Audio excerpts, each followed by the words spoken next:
오늘 예수님은 성전에 올라가셔서 사람들을 열심히 가르치고 계셨어요. 그때 율법학자와 바리새인들이 한 여인을 끌고 옵니다. 그 여인을 끌고 와서 사람들 앞에 세웠어요. 율법학자와 바리새인들은 율법의 전문가들이죠. 율법을 굉장히 잘 알았고 율법을 철저히 지키기 위해 애를 쓰던 사람들입니다.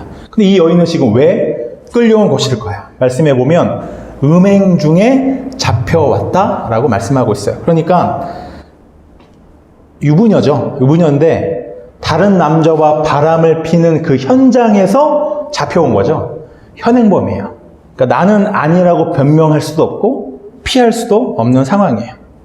신명기 22장의 말씀을 보면 이렇게 되어 있습니다. 어떤 남자가 유부녀와 동침한 것이 드러나거든 그 동침한 남자와 그 여자를 둘 다 죽여 이스라엘 중에 악을 제할지니라. 이 말씀을 보면 조금 이 상황이 좀 이상한 부분이 좀 있을 거예요.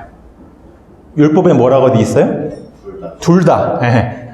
혼자 바람을 필 수는 없죠. 그럼 남자 여자를 둘 다 잡아서 처벌을 하는 게 율법의 규정입니다. 근데 지금 뭐야? 누구만 끌려왔어요? 여자만 끌려왔어요. 남자는 그 현장에서 도망을 쳤는지 여자만이 끌려온 것이죠. 그걸 바리새인 율법학자는 지금 예수님께 묻는 거예요. 선생님, 율법에는 이 여자를 죽이라 되어 있습니다. 당신은 뭐라고 말할 겁니까? 이렇게 예수님께 묻는 거죠. 지금 이 사람들은 자신들이 어떻게 해야 할지를 몰라서 예수님께 묻는 게 아니에요. 예수님의 이견을 묻는 게 아니죠. 만약에 예수님이 평소대로 야, 이 여자 얼마나 딱하냐, 한 번만 더 기회를 주자 라고 만약에 예수님 말씀하신다면 뭘 어기게 되는 거예요? 율법을 어기게 되는 거예요. 그럼 반대로 야, 율법에 죽이라고 되어 있잖아, 죽여야지 라면 뭘 어기는 거예요? 로마의 현행법을 어기는 거죠. 지금 이스라엘 지배하는 건 어디예요? 로마예요. 그래서 이스라엘은 사형 집행권이 없어요. 그러니까 만약에 사형을 해야 된다 그러면 로마의 법을 어기게 되는 것이죠. 그러니까 지금 바리새인 율법학자들은 뭐예요? 예수님이 어떻게 대답하든지 함정에 빠질 수 없는 것들을 지금 꾸며놓은 거죠. 그러니까 이 바리새인 율법학자들은 이 여인에게 별로 관심 없어요. 이 여인은 예수님을 고발할 증거를 찾기 위해서 이용하고 있는 것일 뿐이죠. 지금 여인을 가운데 두고 많은 사람들이 둘러서 있습니다. 둘러서 있어요. 지금 이 여인이 좋아서 모인 게 아니죠. 지금 거리를 두고 둘러서 있어요. 뭐 하는 거예요? 이 여인은 자신들의 무리 속으로 들어올 수 없는 거죠. 사람들은 여인과 거리를 두고 그리고 자신들은 마치 죄가 없는 것처럼 거룩한 척 서 있는 것이죠. 그리고 예수님조차도 고발하기 위해서 이 여자를 어떻게 하면 좋겠냐고 예수님께 다그치고 있는 상황입니다. 그때 예수님이 뭐라고 대답하세요? 대답하지 않으세요. 한 가지 행동을 하십니다. 뭘 하시죠? 땅에 글씨를 쓰기 시작하셨어요. 전혀 예상할 수 없는 행동이었겠죠. 지금 예수님이 왜 글씨를 쓰는지, 땅에 뭐라고 글씨를 쓰는지 알지 못했어요. 이스라엘 백성의 율법이 수여될 때 어떻게 수여됐습니까? 여호와께서 시내산 위에서 모세에게 이르시기를 마치신 때에 증거판 둘을 모세에게 주시니 이는 돌판이요 하나님이 친히 쓰신 것이더라. 어떻게 율법이 주어졌어요? 하나님이 친히 쓰셨어요. 지금 예수님이 땅에 글씨를 쓰는 건 뭐예요? 하나님의 아들이 다시 친히 그 땅에 쓰시는 거죠. 그래서 지금 예수님께서 율법의 그 정확한 해석과 의미와 목적을 밝히시는 행동을 하고 계시다는 것이죠. 예수님은 일어나서 말씀하십니다. 너희 가운데서 죄가 없는 사람이 먼저 이 여자에게 돌을 던져라. 지금 예수님은 이 여자에게 죄가 없다고 말씀하시는 게 아니에요. 그러니까 맞아. 이 여인은 죄인이야. 율법에 따르면 죽여야 한다는 거야. 율법을 집행하자. 그런데 너희 중에 누가 이 여인에게 죄를 묻고 그 율법을 집행할 수 있는 자격이 있느냐고 묻는 거예요, 지금. 그래서 거칠게 이 여자를 끌고 와서 당당하게 이 여인을 어떻게 처리했냐고 묻는 바리새인 율법학자들도, 이 여인은 죽여야 한다고 고발하던 사람들도 잠잠해졌어요. 그리고 한 사람 한 사람씩 조용히 얼굴을 붉히며 자리를 떠나기 시작합니다. 예수님의 말씀을 듣고 자신들의 죄가 생각난 거죠. 부끄럽고 창피해서 그 자리를 떠난 거예요. 사람들은 이 여자를 가운데 두고 거리를 두고 섰어요. 무리들 틈에 섞여서 음행한 여인의 죄를 고발하면서 자신들은 이 음행한 여자와 다르다고 생각한 거죠. 자신들은 죄가 없다고 생각했어요. 근데 예수님의 말씀은 지금 여자와 거리를 두고 서 있는 익명의 무리들 틈에 숨어서 자신은 죄가 없다고 착각하는 사람들을 어떻게 하시는 거예요? 가운데로 끄집어내시는 거예요. 음행한 여인이 서 있는 그 가운데 자리로 이 사람들을 끄집어내시는 거예요. 너희들 깨끗하다고? 이 여자와 다르다고? 아니요, 전혀 다르지 않아. 너희도 이 음행한 여인과 똑같은 죄인이야. 이렇게 예수님은 말씀하고 계시는 것이죠. 한 사람 한 사람씩 얼굴을 붉히며 그 자리를 떠났어요. 그리고 여인 앞에 그리고 누구만 남죠? 예수님만 남게 됩니다. 여인을 끌고 온 바리새인과 율법 학자들도, 여인을 둘러서서 고발하던 사람들도 이 여인을 심판할 자격이 없었던 거죠. 예수님만이 남았다는 것은 누구만이 이 여인을 심판할 자격이 있다는 거예요? 예수님만이 이 여인을 정죄하고 심판할 자격이 있다는 거죠. 그럼 예수님은 이 여인을 어떻게 대하십니까? 말씀하십니다.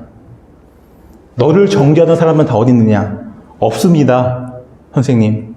나도 너를 고발하지 않겠다. 가서 다시는 죄를 범하지 말아라. 그렇게 말씀하세요.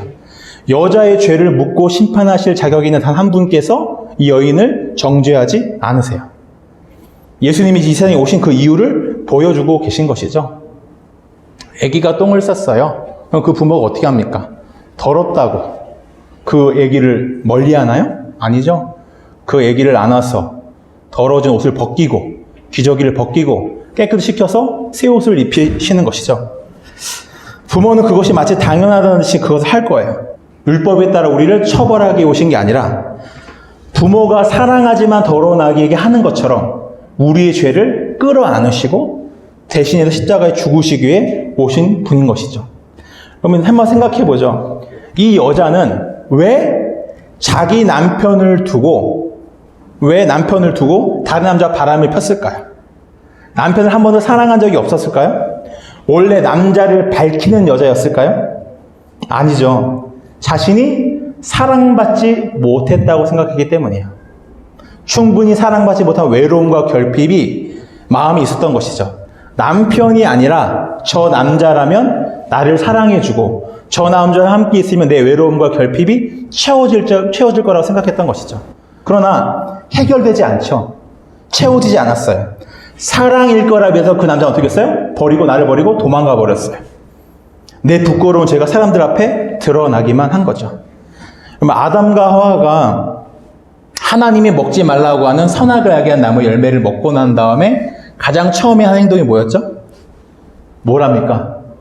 가리죠. 자기의 벌거벗은 몸을 알고 그것을 가립니다. 자체 모자이크 처리를 하죠. 왜요? 아담과 하와는 선악을 알게 하는 나무 열매를 먹기 전에도 벌거벗고 있었어요. 근데 그때는 그게 문제가 되지 않았어요. 왜요? 눈에 콩깍지가 씌어 있었기 때문이에요. 사랑에 빠진 뭐라고 말해요? 너 눈에 콩깍지가 씌었구만 라고 말하죠. 아담과 하와도 콩깍지가 씌워져 있어요. 어떤 콩깍지요? 하나님 안에서 서로를 바라봤어요. 벗고 있지만 하나님의 형상으로 빛나는 서로를 있는 그대로 받아들이고 사랑할 수 있었어요. 왜요? 하나님 안에서 서로를 바라보고 있었기 때문이죠. 근데 선악을 알게 한 나무 열매를 먹고 난 다음에 모든 게 달라지죠. 콩깍지가 눈에서 떨어지게 됩니다. 이제는 하나님 안에 서로를 보는 게 아니라 그냥 각자의 눈으로 서로를 바라보는 거죠. 어떤 눈으로요? 판단의 눈으로, 정죄의 눈으로 서로를 바라보게 되었어요. 그래서 상대의 시선에서 나를 지키기 위해 내 몸을 가려야만 했던 것이죠. 서로를 받아들이지 못하고 밀어내고 정죄하게 되었어요. 그게 하나님을 떠난 인간이 살아가는 삶의 방식이 되어버렸습니다. OECD 국가의 어린이 청소년의 주관적 행복도를 조사해 봤는데 35개국에서 한국이 몇 위를 했어요? 한국이 23위를 했습니다. 물질적 행복도는 몇 위였어요? 4위를 했어요. 그게 뭐예요? 물질적으로 충분하다는 거예요. 필요한 건 다 가지고 있다는 거죠. 여러분, 우리 요즘 자본주의 시대잖아요. 물질의 그 척도를 행복 척도라고 보는 게 요즘 시대잖아요. 그런 물질적 행복도가 4위라면 주관적 행복도도 거의 그 비슷한 수준으로 가야 되잖아요. 근데 왜 23위를 했을까? 우리는 어렸을 때부터 비교와 치열한 경쟁 속에서 살아가기 때문입니다. 너무나 밀접하고 익숙하기 때문에 내가 잘 의식하지 못할 정도로 우리는 비교의식과 경쟁 속에서 살아가고 있고 노출되어 있어요. 우리가 돌이 지나자마자 우리는 옆집 애와 비교당합니다. 옆집 애는 벌써 걸어 다닌다. 왜 우리 애는 말문이 이렇게 늦게 터지지? 우리는 중고등학교 시절에는 성적으로, 다음은 대학으로, 그 다음은 스펙으로, 다음은 연봉으로, 다음은 결혼으로, 다음은 승진으로 우리는 계속해서 평가받아요. 우리는 다른 사람과 비교하고 경쟁하며 자라왔어요. 내가 이룬 것으로, 내가 가지고 있는 것으로 우리는 평가를 받습니다. 내가 얼마나 괜찮은 사람인지 증명해내야 돼요. 내 외모가 얼마나 괜찮은지, 성격이 얼마나 괜찮은지, 내 능력이 얼마나 뛰어난지 우리는 증명해야 합니다. 그래야 사람들 안에 받아들여지고 그 무리 속으로 들어갈 수 있기 때문이죠. 우리는 이런 비교와 경쟁 속에서 살아가면서 우리는 지쳐가요. 피로해집니다. 나이가 들수록 내가 이룬 것과 상관없이 내 있는 그대로 받아들여진다? 그런 경험을 하기가 점점 힘들어집니다. 그러니까 우리는 늘 거절감을 느끼는 거야. 그 거절감이 우리의 마음과 영혼에 상처를 주고 있는 것이죠. 그래서 나조차도 나를 인정하지 못해요. 나를 있는 걸 인정하지 못하고 나를 끊으며 자책하며 나를 몰아치는 것이죠. 그러니까 우리도 이 음행한 여자가 서 있는 자리에 똑같은 자리에 서 있는 거죠. 음행한 여자에 둘러싼 건 뭐였어요? 차가운 시선과 손가락질과 고발하는 소리에 이 여인은 둘러싸여 있었어요. 우리도 마찬가지죠. 우리 하는 냉정한 시선과 우리를 고발하는 소리에 우리는 둘러싸여 있는 것이죠. 우리가 어느 때는 고발하는 무리 속에 서 있을지 모르죠. 아, 저 사람은 저거밖에 안 되네. 내가 좀 괜찮은 것 같네. 안전하다고 느끼죠. 하지만 어느샌가 또 우리는 다시 그 가운데에 던져져서 사람들의 평가를 받게 되는 것이죠. 바리새인과 율법학자들은 이 음행한 여자를 가운데 세워 정죄하며 자신들의 의로움을 드러내려고 했어요. 자신을 증명하려고 했어요. 얼마나 의로운지 예수님조차도 이들은 고발하려고 했습니다. 근데 그걸로는 자신을 세울 수 없었죠. 그게 얼마나 보잘것없고 체연한 것인지 예수님을 통해 금방 드러나게 됩니다. 그들은 얼굴을 붉힌 채 그 자리를 떠나야만. 근데 누가 떠나지 못하죠? 음행한 여자는 떠나지 못해요. 사람들 다 떠나는데 이 여자는 못 떠납니다. 왜요? 현행범이기 때문이에요. 어디도 이 여자를 받아줄 데가 없어요. 그 여인은 못 떠납니다. 그 여인은 그곳에 설 수밖에 없었어요. 근데 그 여인 앞에 누가 서 계세요? 예수님이 서 계세요. 그 예수님 그 여인에게 어떻게 합니까? 정죄하는 게 아니라 그 여인을 용납해 주셨어요. 있는 모습 그대로 받아주셨어요. 우리는 예수님께로 나아가야 합니다. 자기 증명으로 비교의식으로 살아가서는 안 되는 거죠. 거기에 쉼은 없습니다. 거기선 절대 나를 찾을 수 없고 나를 든든히 세울 수 없는 것이죠. 예수님께로 나아가세요. 예수님께로 한 걸음 나아갈 때 우리를 향한 손가락질하는 손들이 사라지게 됩니다. 예수님께 또 한 걸음 나아갈 때 우리를 고발하던 그 소리들이 그치게 되죠. 예수님께 또 한 걸음 나아가세요. 그러면 예수님과 나만이 독대하는 시간을 갖게 될 것입니다. 그럼 그때 나를 고발하지 않으시고 더러운 나를 끌어안으시고 자신의 희생으로 나를 씻기시고 나를 살리신 예수님의 사랑을 우리가 알게 되는 거죠. 그것이 내 노력과 사람들의 정죄가 해내지 못한 일을 해내게 됩니다. 나를 죄에서 자유롭게 하는 거죠. 다른 사람의 시선과 평가와 상관없이 하나님의 사랑 안에 거하게 됩니다. 누구의 시선이 아니라 이 세상의 기준이 아니라 하나님 안에 있는 나를 보게 되는 것이죠. 그리고 하나님 안에서 나도 누군가를 바라보게 되는 것이죠. 정죄와 거절로 상처받은 마음이 치유되고 외롭고 텅 비었던 그 마음이 주님의 사랑으로 채워지게 될 것입니다. 그 경험을 하려면 예수님에게 더 자주, 더 깊이 머물러야 돼요.